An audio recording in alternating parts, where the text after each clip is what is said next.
okay with, you can veto any of this. Yeah. I mean, clearly there was some communication error, given that nobody in this room knew that I would be here being depicted, and I did not know that I would be on the show. All right, so you don't have to be on the show, we can shoot around you also. It's whatever you guys want. Okay, all right, what we want is for you not to be upset at the end. I She's won't too have a late. freak out. It'll be fine. It will be fine. Okay, so, I'm actually looking for my drawing pad. Like, especially if I'm not involved in the conversation, I will be fine. And I just make some distressed eyes. We've been rolling, Rick. all right, there's this one, this pad over here, I think you probably No, saw. I found it. Okay. Is it nice paper? Yeah, it's nice paper. I did not tell them. I thought I did. Now, I continue to apologize. I didn't even do anything. Do we need the mic in the hand? Yes. Nobody needs to apologize.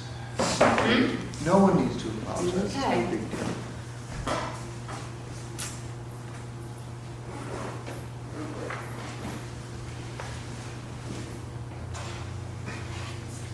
Damn, that's a good drawing. Look at this drawing. Wow. Yeah. That's crazy. That's a good drawing. I don't know why I just left it like that. How long ago is it? About a year ago. So good. Thank you. He's trying really hard Yeah. The that's the posture, thing. though. Do I need to have this extra pair of... Can I there. just... Let me put it on top of my stuff, which is down there, to make sure. Where's down Do you there? want her to wear Regular that? pizza. I don't care what you do. Right here. Great. Careful you don't, by the way, this is not plastic. You can eventually rub it Oh down my and God. ruin it. Because it's just like, it's like Oh. sand. Oh, jeez. So you don't want to destroy my plaster cast.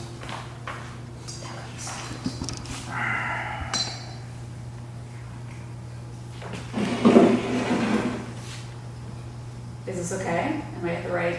Well, you're a little low now, so I'm gonna have to put you on the adjustable chair. All right. Is this one? That's the adjustable chair. And no one's gonna be using that one unless Rick wants to use I'm it. fine in this one. Okay, so this chair has two things on the back. Oh, I see. Do you want to put on the One is for platform, Rick? back, I mean, one is Lance? One is for raising and lowering you.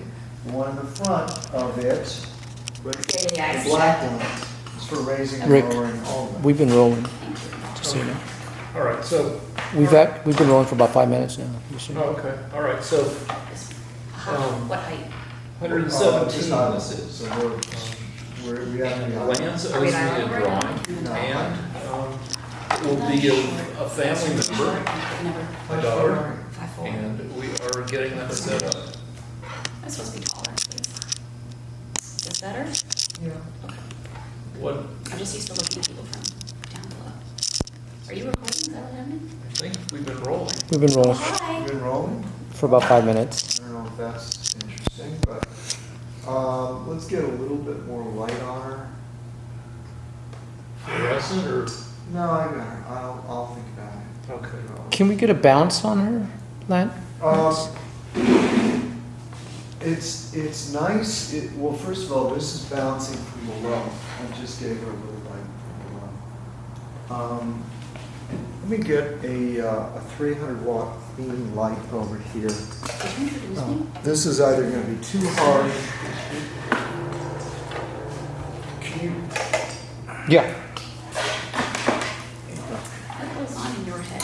Then we just do this thing, and whatever comes out, comes out. No, my question is more like, how did you not tell me the basic fact, and how did you not tell them I was the just gonna basic see fact? what happened, whether you put up with being part of this, because you don't have to be part of it. If you don't want to be on camera, we can Oh, that's a nice we can light. shoot around. This is really good light, right? And we're trying to make this a subdued show because it's not fair to subject this nice person here to all the usual yelling. So we've tried to come up with a set of topics that will, we're gonna try to be well mannered here. Thank you. Although I may yell, "Don't interrupt me." That's fine. I do that. That's Okay. my line. All right, so I'm really interrupting. I just basically. Good, I'm glad. If it gets yelly, I will not participate in the yelling. I will just sit silently and You brought headphones, you said. get increasingly angsty about everything. Yeah, I did bring headphones too. All Peace right. on that. So, does this hurt your eyes? How does that feel? Fine. Chilling. Let's see if we can. So what I'm trying to do is to get a mild light, and I don't want to. Don't look at the light. I don't want a lot of shadow on Isabella's face, and at the same time I want it to be bright. I like this light. I like this light because there's just a little bit of shadow, but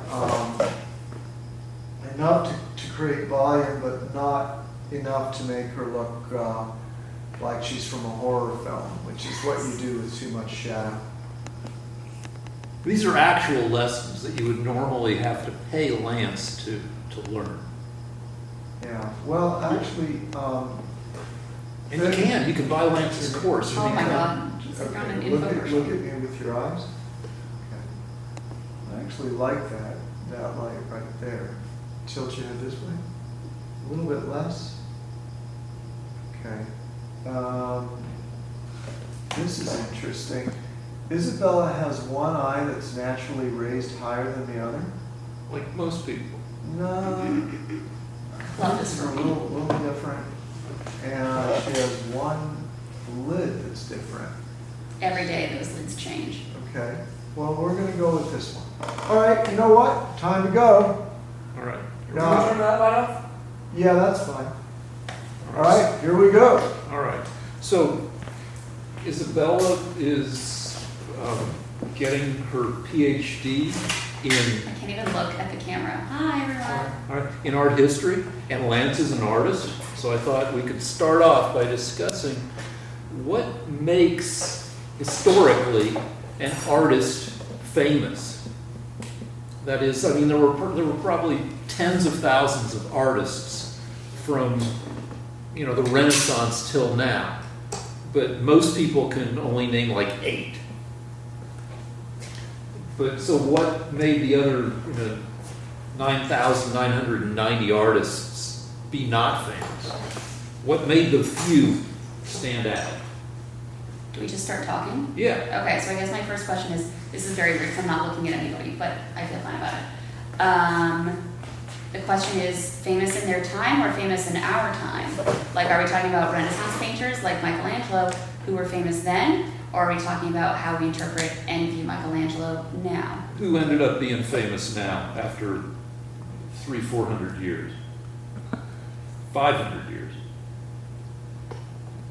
I think it has to do partially with certain artists were the epitome of artistic styles and are therefore very representative of art movements or styles or motifs or developments in the art world, and others did the complete opposite and completely broke the mold and became famous for that.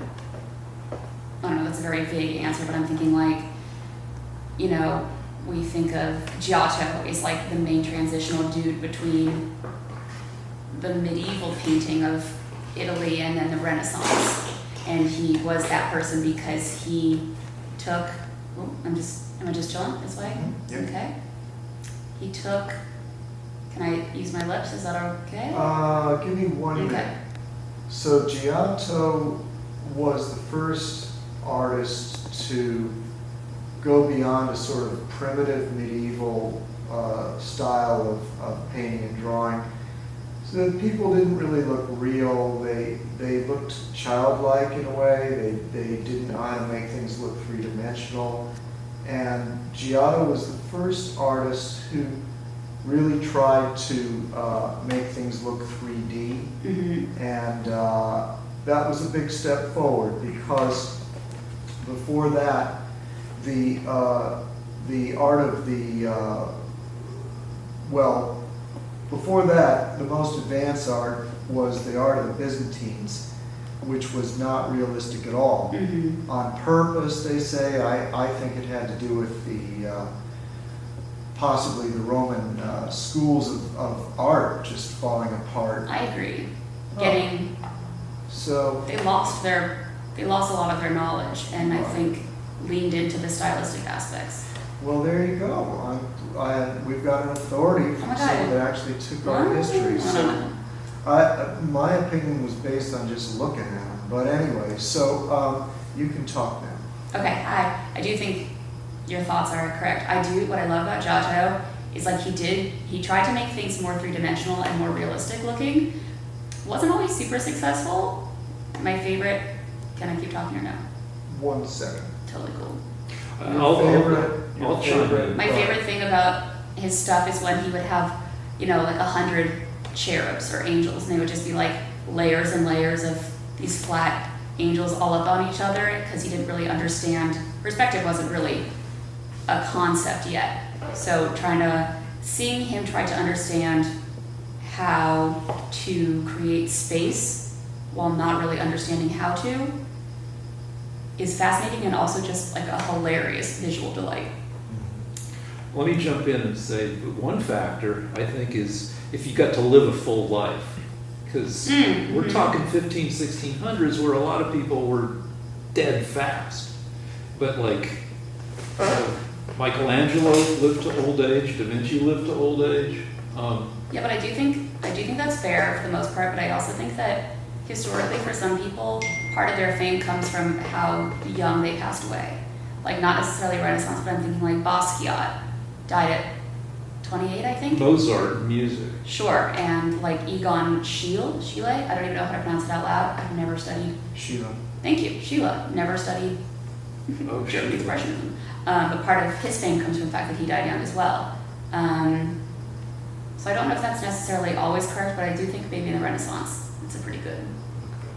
Also, we should bring up, since your specialty is women's art, Yes. which the often love. gets shortchanged. And I was looking up statistics on the average housewife in the year 1900 did 60 hours a week of housework. And it has declined to about 20 hours a week now. But you got to figure that before 1900, it was probably even worse in terms of the number of hours. So you've only got 100 hours a week or so to work on stuff. And if 60, 70 hours is taken up with just managing a household, then good luck doing anything else. Plus, the fancy men's art required specialized equipment. Expensive paint, expensive canvases, assistants if you're going to be a professional about it, sculpture materials if that's what you're doing. Whereas women's art was often embroidery, often got shortchanged because it was considered a domestic. Anyway, you can Yeah, I mean, I could spend my whole life talking about the art and craft hierarchy and how it is done and not correct. What you mean is that the stuff guys did gets called art, and the stuff women do tends to get shortchanged by being called craft. Right. Well, it tends to be that historically, even now in our history, people are only now just moving away from this kind of strict idea that what is art is painting and sculpture, and what is everything else is craft. And craft is somehow less legitimate, is the thought, or was the thought, no longer the case, hopefully, happily. We're moving in another direction, but it did tend to be divided up by gender. Can you, you'll have to keep your lips closed? Okay. Okay. So, well, actually, now you can't finish that, that point. I'll tell you what, I'll work on your eyes for a little bit. Okay. I don't really know where I'm going with that point, other than it seems to be, at least based on what I'm seeing, the idea of art versus craft is changing, but in ways that when I was just starting college, I didn't expect to sort of end up where I'm at now in what is called material culture. And it seems that by and large, sure, material culture, kind of a vague term. Mouth closed? No? Head No, down? no, Oh. you keep talking, I'm just Okay. gonna stare squinty-eyed, okay? Sounds great. Material culture is basically the study of everyday objects, objects that normal people would use. So the idea of studying a tomato, like a can of tomato soup or canned tomatoes or whatever, and you know the needlework that a girl did when she was younger, rather than just studying a wealthy family's Victorian furniture or their fine collection of historic portraiture, studying what people used every day and how that informed how they lived, but also how they lived informed those objects. Did that make any sense? Mhm. Thank you. Yes. Did we already talk about this? I'm not sure because I was doing some work, but about the discrimination of female artists in history? Kinda, we touched on it, where, it's just kind of a general trend that, like, what women do gets Should I be looking at you right now because they gets discounted. Like, in Russia, for instance, in the US, being a doctor is a big deal. Mhm. In Russia, where most of the doctors are women, being a doctor is not such a big deal. Mm. It's like, yeah, women do it, men. Mm-hmm. And so that's what Isabella was talking about, Oh. that if you call something crafts, then it's, it's just something people do for fun and it's not artistically important. Whereas art with a capital A is like, it's like, Michelangelo's David. It's big and it's, So who are the can maybe Isabella can comment on this, in terms of her studies, are there any Michelangelots out there that were left out because they were women? 'Cause they were- Wait, did the mic get that? Say it again. So you- The director just said, are there any Michelangelots It's a good name. that were left out because they were women? Loving that band name, Michael and the Michelangelots.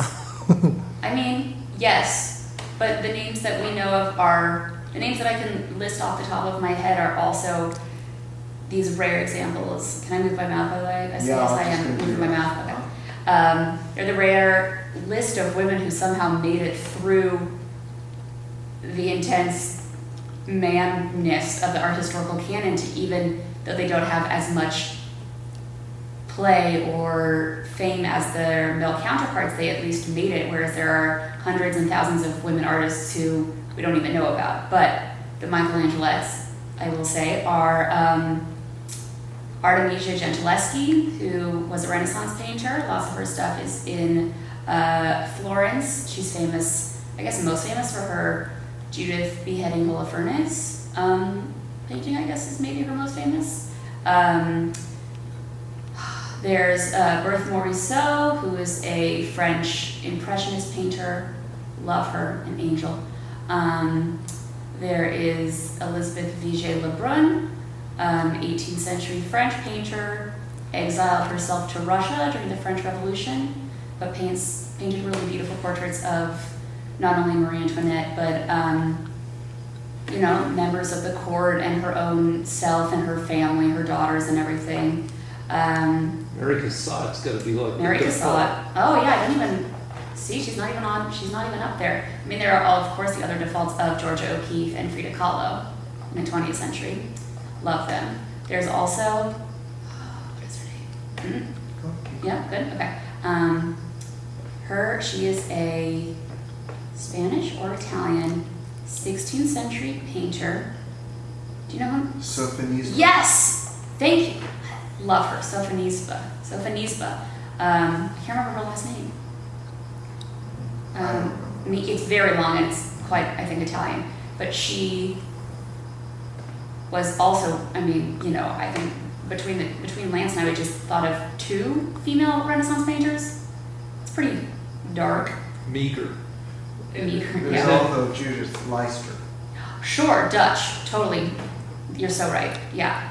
And there's the other one, speaking of Dutch, 17th century, Rachel, do you know her last name? Very famous for her still life, floral scenes, classic memento mori stuff. She, like a few of the other women we just listed, she was one of the people whose dad was an artist, and she got her education through him. Same with Artemisia Gentileschi. So nepotism, a little bit, which isn't fair. If anything gets you into the canon at all as a woman is fair play. But that'll switch us over to Peter Fonda. Oh, in just a hang on, second. wait, before you talk about Peter Fonda, I need to respond. Now, we swore we'd never argue or Okay. get angry, but now I'm more pissed off than if she criticized Trump. Well, what I was gonna say is that, Can I move my head for this or no?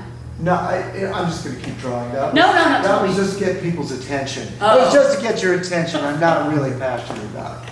But You should be, it's your field. But the funny thing is that there really aren't any Michelangelots because there aren't anybody but Michelangelo. In other words, he's in his own category. So it's sort of like, Do you think he deserves his own category? pretty much. And so it's sort of like, it's like saying, are there any, I don't know, are there any female Jesuses? You know, it's like, well, there's Jesus, you know, and so yeah. you can't really say, well, is there a Chinese counterpart or trumpet, or a a female trumpet. counterpart? What? A trumpet. Yeah. So in other words, Michelangelo was in his own category. The of the artists that Isabella mentioned, all of them were excellent artists. I think the only one that was really the equal of her male counterparts at the same time doing the same thing would have been Elizabeth Vigée Lebrun. She was, she was absolutely first rate. I mean, she lived in 18th century France, and if you wanted your portrait done, It was by her. well, there would be no reason not to have her because she was a woman. In other words, she could do as well as any man at that period. Some of the other artists like Sophonisba, a little primitive. She was good, but not top notch. Can I, before this turn? Yeah. All right. The deal is, without realizing, you're making a mathematical argument. Okay. Because if there are 10 or 15 or 30 male artists who are known from that era now for every woman, the odds that the top artist of that era would be a woman would be 1 out of 30. Because it's so overwhelmingly male Right. that it's more likely that the top artist would be male, just statistically. Well, it's sort of like It's not it's that- like trying to find great Jewish basketball players. There just aren't that many basketball players in Right, general. right. By the way, I found these at a resale store. These are LeBrons. It's These the are- You red, just the got red like 10 shoe. times hipper These, with those shoes. I- I'm gonna move my head for a yeah, second. these are Oh, super you fancy. rate them. Thanks. No problem. I don't mind. Yeah, those are fancy. They- I do think that, wait, going back to the ladies for a second, I do think that one of the reasons why, I mean, who knows? We couldn't have known, there's no way for us to know what these other artists would have been like had they been given equal opportunities, but part of what they were working against was the fact that there were no resources for women artists because nobody knew what to do with them. And what is so interesting is something I learned only fairly recently is Elizabeth Vigée Lebrun worked in France and worked as a female artist at a really unique time in French art history. And it was, if I'm remembering it correctly, it's been a few years, so I'm not sure. There was just about a decade or two of time, I believe, either right before the French Revolution or right after, where there was a disproportionately high number of women in the French salon. And at the time, the French salon was in Versailles. No, it's not. It was not. It was in the basement of the Louvre, which was formerly a royal palace. And if you were a big enough artist, if you were part of the salon, you would get your own, I don't know, studio, your own little working cubicle thing. And for that brief period of time, that brief 1 or 2 decades, there were like 6 women working instead of like 1 or 2 or 0. And it's interesting that Elizabeth Vigée Lebrun was like the top of her game and working, you know, one of the best artists at that time when there was a time for women to like almost be equal to men? So basically, the French had a women's basketball team. For like that one time, yeah. Actually, the ironic thing is that women achieved their greatest power in Europe before the French Revolution. Mm-hmm. In France, in the 18th century, that's when women had the most sway. So they were not. I mean, they could influence things at court. Right. But I just wanted to go on because there's more to say about this. Do it. The one thing that I find interesting about your list is that the greatest artist, American sculptor of the 20th century, there were only, in my opinion, two choices. One is Gutzon Borglum, Mm-hmm. who did the Mount Rushmore. You can't argue with that. Right.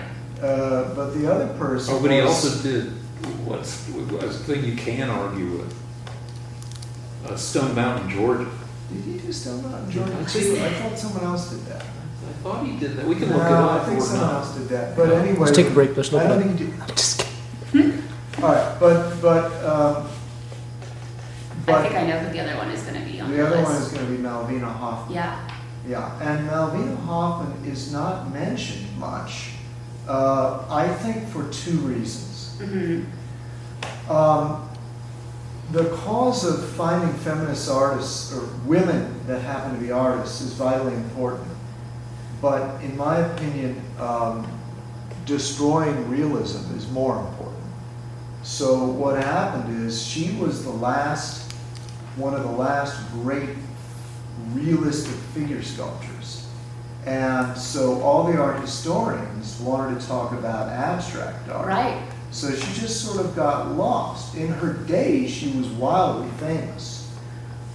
There's one other reason that she's not well known today, and that is that she was a sculptor that went around the world recording the physiognomy of all the different races. I recall this. And that was in the 1930s when people had maybe the peak interest in race and It was differences like in peak race. eugenics time for Right, sure. right.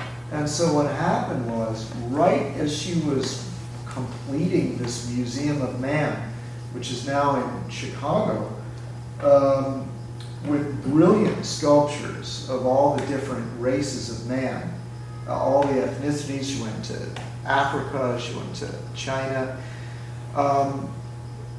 Suddenly, the Nazis took over in Germany, and interest in race became less hip. So, which isn't fair to her, but that's kind of the way it went. So for both of those reasons, she kind of fell away. Mm-hmm. And it's sad because even though I'm not a feminist, if a feminist was to say the greatest sculptor of the 20th century was a woman, Malvina Hoffman, I would say, yeah, probably, arguably. The greatest sculptor to not work with dynamite. Yeah, well, yeah, like Gutzon Borglum did. Yeah. But wait, there's more. There's Okay, more. after this, I have a question. So, but I just wanted to reiterate this point, and that is that as great as Judith Leister and Artemisia Gentileschi were, and they were great, they were overmatched by the other artists of their period. So for that reason, they're not terribly well known. You could argue it was unfair, but you could also say, well, maybe they weren't as good as Caravaggio or Rembrandt or Vermeer. But you can't say that about Malvina Hoffman or Elizabeth Vigée Lebrun. Now, the argument goes like this, is nobody is ever going to say that women are less talented as artists. The only thing that, I mean, it's obvious to everyone that women were not encouraged to become artists in the Renaissance. So that's not the argument. There were fewer of them, so fewer artists that were female achieved great things, that's all. Yeah. There's no argument. And the weird thing about it is this, as a student, as a teacher, I found that to be the case. I found it. Anyway, Say that you wanted, line again. I'm sorry, as a teacher, I found that my females and males are equally talented. One So- time we went to the But Sawdust. your daughter wanted to say something. Oh, it's on another topic, so you say your thing and then I will ask my question. One time we went to the Sawdust Festival and we saw this woman's work, and it was dramatic portraits of people against generally dark backgrounds. Uh, And we went up, my wife and I went up to her and said, "You studied with Lance Richland?" And she's like, "Yep, I did." That's crazy. Wow. yeah. Okay, can I ask my question? Sure, Okay, so you casually mentioned that you're not a feminist. right. Can you tell me why? Because when I was a kid, women were not treated equally. And there are various ways they weren't treated equally and various reasons. Some were somewhat understandable. Some were just, nastiness and bigotry. For example, this is a long answer, but we have Okay. time. Mm-hmm. It was hard for people to make the adjustment of having women in the workforce. That traditionally men were the breadwinner and women stayed home, and that was just, nobody questioned it. And so it took a long time for society to adjust to women entering the workforce and becoming half of the workforce. So I don't think that was meanness on men's part. I just think it was hard for everyone to adjust. Mm-hmm. The second reason that I'm not a feminist, though, is that I think that feminism. Wait, because you Wait, didn't but what is that? complete your thought. So, in other words, I'm saying that there were good goals of feminism, and that is that women be treated equally. But what you're implying is that everything's cool now.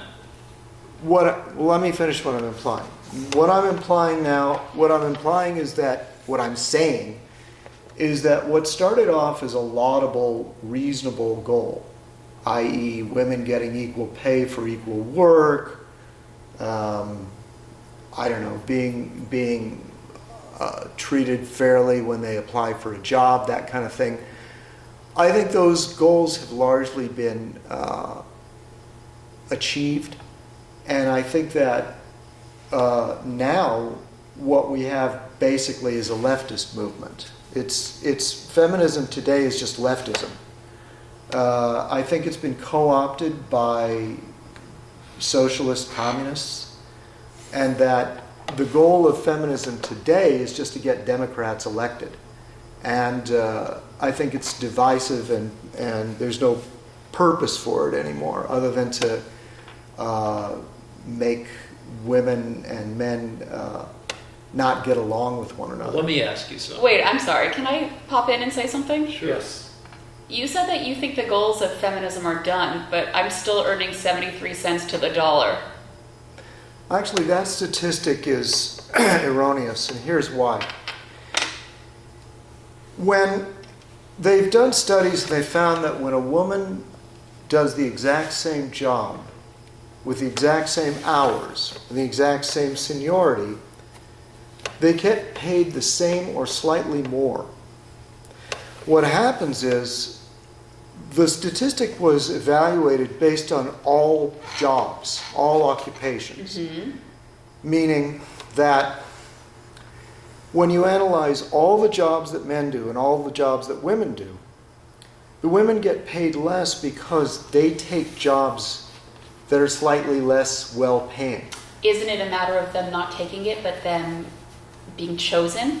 I don't think women aren't out here being like, yeah, no, I want to take the job that pays less. No, I think I'll it's- tell you why. I'll tell you why. There's a reason for it. You see, it turns out that Be careful, the temperature's rising. It's fine. No, It's no, fine. it- no. What I find hilarious is that I am the only woman in this room, and I do feel like I could speak to my experience better than anybody else. Okay, right well, now. fine, but let me But just carry finish on, my please. point. So, it turns out that there are jobs that women tend not to apply for that pay more. Right. For example, more women apply to teach preschool, and more men apply to be lumberjacks.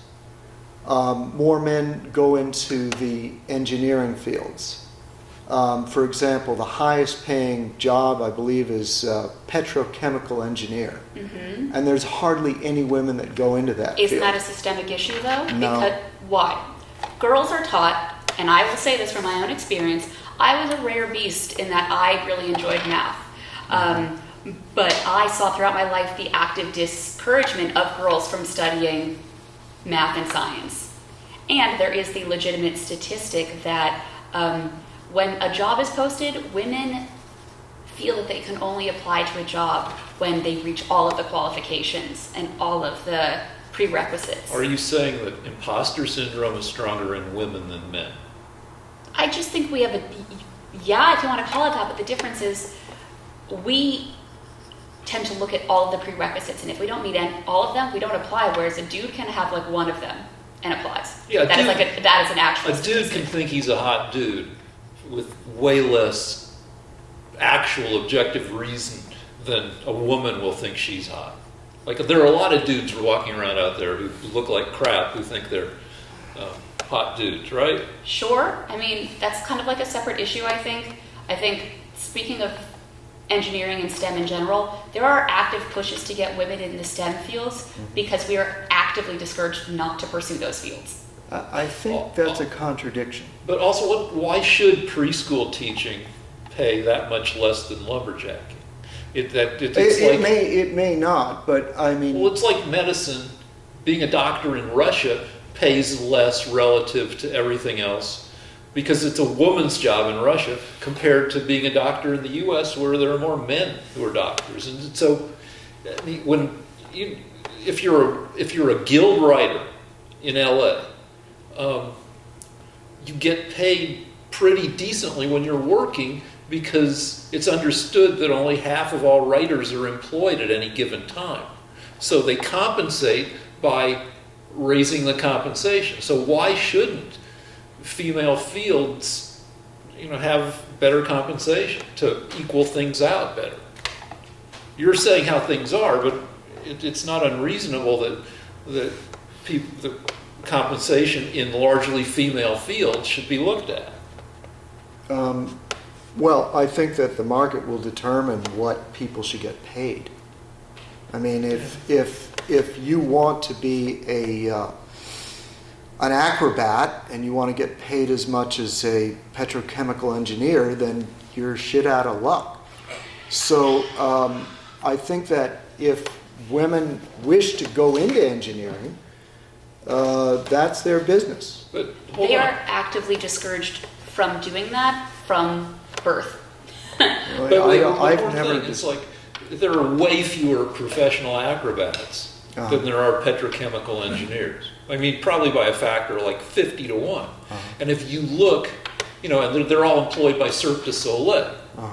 So if you look at how much Cirque du Soleil makes every year, which is probably, I don't know, $100 million, or maybe it was at its peak, and then you look at how much acrobats contribute to that production, and you figure what they should be fairly compensated, then maybe they should be paid more, and they're just not paid more because the Cirque du Soleil can get away with paying them less. Well, do they pay the female acrobats less than the male acrobats? No, but I would guess that in general, the few acrobats who are professional don't make what they should make proportional to. Wouldn't that be up to the acrobats and their They could circuses say, to work out? they could say, F you, we're not going to be acrobating for you, and go on strike and see if that helps. I don't know. Let's actually do some research here. So you say you were great at math, and I have no doubt She took that you more were. math than I did, and I was a math major. Hang on. All right. So what I want to know is this: who discouraged you from being a mathematician? Did you want to be a mathematician? Because you ended up in a very female form. I never considered it. You ended up in a job that women do a lot. That's art history. Women love doing art history. So why did you pick a female field instead of a male field like math? Well, I will first answer the thing about art history. What is so interesting is I've now gone to 2 different major world-class universities in the field of art history.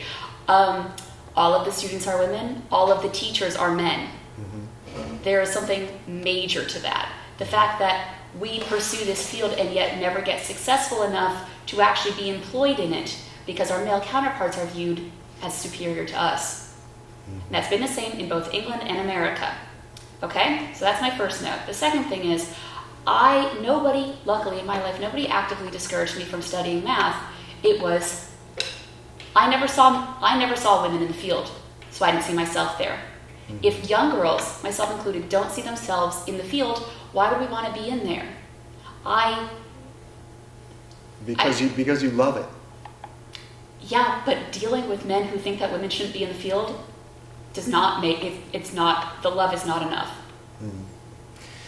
Well, as an artist, I can tell you that the first 40 years of my art career, I thought my name was Give Up Art. So, whether other people encourage me or is irrelevant to me personally. And that's totally fair. For me, I never saw a single person who looked like me in that field, so it was never even an option. I have a friend, a lovely friend, who is an African-American woman who is the only engineer, PhD student in her entire university. And I saw her a few weeks ago and we talked extensively about how deeply demeaning and lonely it is to be the PhD? the only female person of color in the entire community, and how she is considered a token by everybody and is brought to conferences for being this person because she holds an identity that nobody else holds, and how sometimes that's an empowering thing, but most of the time it's just discouraging because she loses her identity because she's being toted around as somebody who is a person of color and a woman instead of who she actually is. Being the only person in those fields, it's hard. You were the only person in the field in art and you got through it, but some people, it's a test of character and it shouldn't be. It should just be an equal playing field for everyone. Well, let me ask you a question. You say that because you didn't see any female mathematicians, you thought, I can't be a mathematician. Did you really think that? I never had that thought process, but yes. There are specific commercials now aimed to get girls to study STEM because we are actively discouraged from doing it from the get-go. Who discouraged you? How did they do it? Literally society. How did it do it? How did it do it? I never saw myself in those fields. No, but I have friends Go ahead. from multiple universities who discuss how actual professors say, why are you in this field? Wow. Also Apollo 13. You look at, we grew up in the Apollo era. Okay. That control room, I don't remember, it was all guys in short sleeve shirts and black horn rimmed glasses. You didn't see any women in that control room. Yeah. You didn't want to, as somebody who is a woman, I wouldn't want to be there if I didn't feel welcome just by the existence of everybody who looks not at all like me. Well, I can tell you this much. From talking to the nerds I know, any woman that walks into that lab is going to be the queen of the lab. Yeah, Yeah, but but I that's a don't whole want different, that. that's a different thing too. That's being That's being sexualized and being turned into an object by everyone around you. And thanks, but I don't want that. I'm just saying, I believe you would be welcome. Not for my work. I don't know. So if you got the questions consistently right and the men didn't, they'd still ignore your answers because you're a woman? Literally, yes.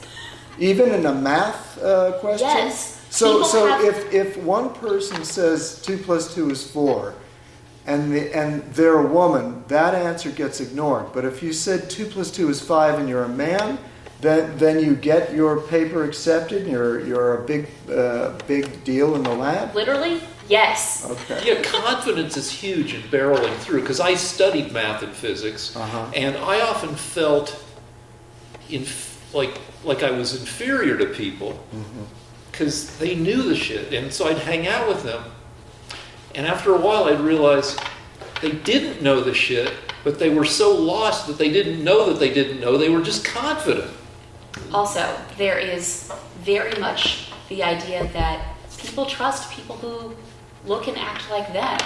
You know, if you're a dude and you see your bro answers the question, you're gonna trust them. You're not gonna trust the random woman who walks into that community and is not, you know, does not immediately have a space that's open for them to suggest their own answers. I have to tell you, when I see a great painting, the first thing I think about is what a great painting, and I really don't care what was between the legs of the artist. That is fair, and I do the same with art, but I think that might have to do with the fact that you are not constantly being slapped in the face for being a woman. All right. All right, so let's move on to. Okay, go ahead. So on the way, we were driving on the way down here, and there was a "Born to Be Wild" goodbye to Peter Fonda giant electronic billboard, which just seemed very LA. But I mean, it's nice, but Wasn't it right outside the? It's right outside the cemetery. Oh, that makes sense. Yeah, he was probably buried there. Yeah. Okay. So it made me wonder. You know, Lance, you grew up in Hollywood around the movies. Yes. And so and 1969 was also, like now, was a time that was politically divisive and fraught and angry. And so how did the people of the celebrities of 1969 act compared to the celebrities who are pissed off about politics now? For instance, Chris Evans, Captain America, is pretty active on Twitter saying, you know, anti-Trump stuff. You said off camera, you said you had an angle on it. Well, all right. So there are two issues. The first thing I'd like to say, because it's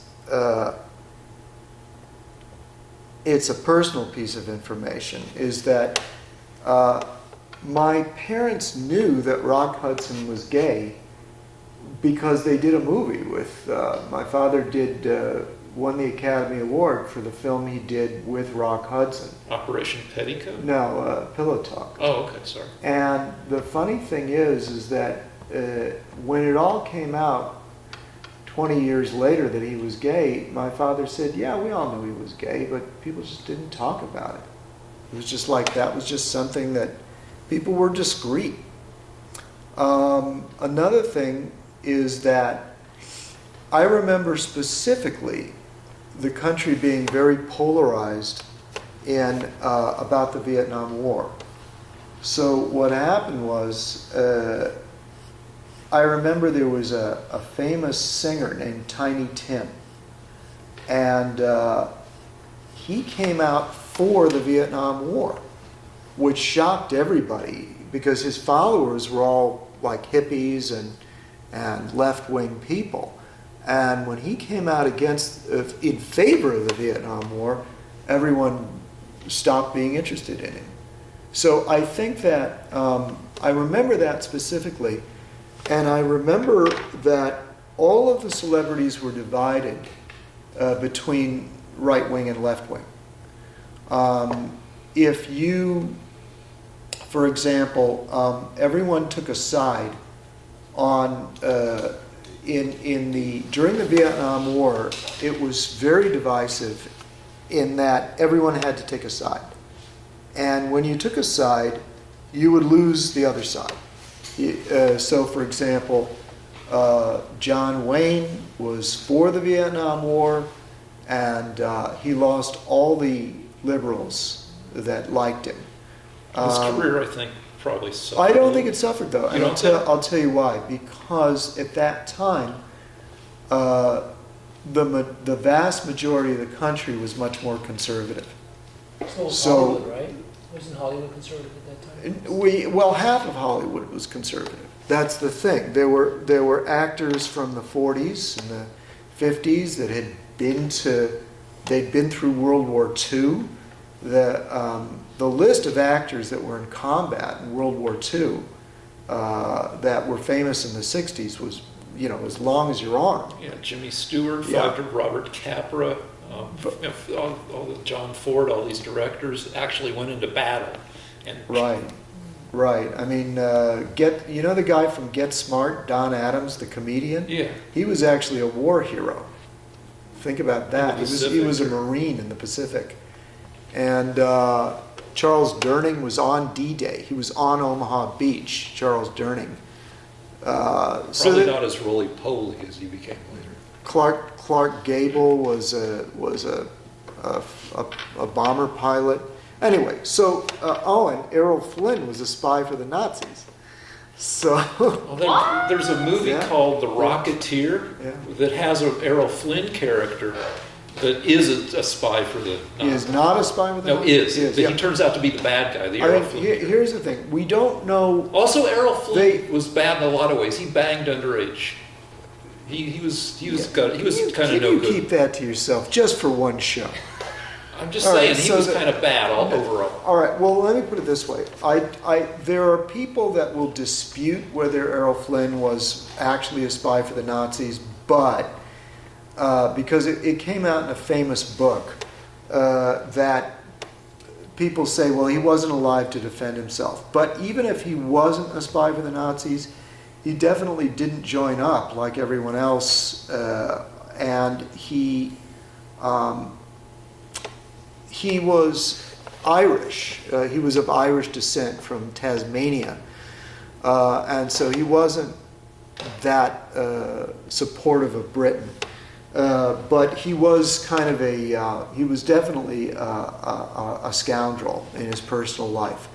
All that to say, the country was more divided 75% conservative. Well, you just So are- it didn't hurt your career if you were a conservative and you were for Nixon and you were for the Vietnam War. Yeah, Whereas today, it can destroy your career. Well, people younger than us don't remember how relatively few hippies there were. I grew up in a town that was supposedly overrun by hippies, Boulder, Colorado. Uh-huh.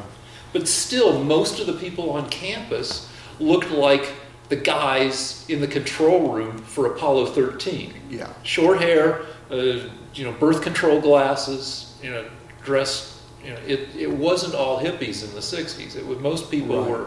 But that raises the point, well, if the country's so much more liberal now, then don't we deserve more liberal political leadership? Should we, or Is that another question? Are we I going on don't to know. that We're topic? supposed to stay away from that so it You doesn't guys put can in go the for it. yellow. I'm just gonna be quiet and for. Now, let's move on to fine. something else. It's okay. It's really okay. What's the next thing? Since we have Isabella, we wanted her opinion in terms of social media, and then Okay. to piggyback on that, she suggested we do a podcast, which is interesting. Oh yeah, you have made fun of us because this is not a podcast. This is a YouTube production. Well, I have some questions about this production. I Okay, always go have. ahead. Go The big ahead. one being I've never actually watched a show because no, sorry, not gonna happen. Nobody in That's my why I, family watches it. No, it's I won't follow you on Twitter either. It's just too close. But I guess my question is why do you guys do this? You guys are obviously always disagreeing on your political views. You're never going to agree. Are you trying to yell each other into believing each other's views? No, but I think it's funny. It turns out to not be that funny after 117 I episodes. think it's mostly just painful. I would agree, but it was supposed to be kind of absurd that every week we get together and we just scream at each other.